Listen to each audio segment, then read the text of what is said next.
Hello বন্ধুরা, কেমন আছেন সবাই? আশা করি মহান সৃষ্টিকর্তার কৃপায় ভালোই আছেন। হাজির হয়ে গেলাম আজকে একটি নতুন ভিডিও নিয়ে। আমার নতুন প্রজেক্টের প্রথম ধাপের খাল খননের কাজ শুরু হয়ে গেছে। এই খাল খননের কাজের নেতৃত্ব দিচ্ছেন আমাদের রব কাকা। গ্রামের সবাই তাকে রব মিস্ত্রি বলেই রাখে। তার বয়স প্রায় 60 বছরের কাছাকাছি। এই কাজে তার অনেক অভিজ্ঞতা আছে।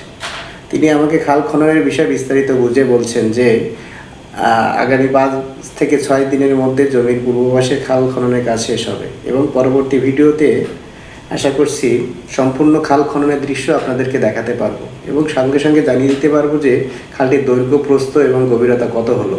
ততক্ষণ ভালো থাকবেন, লাইক দিয়ে সঙ্গে রাখবেন, কিছু জানার থাকলে কমেন্ট করবেন। ধন্যবাদ সবাইকে।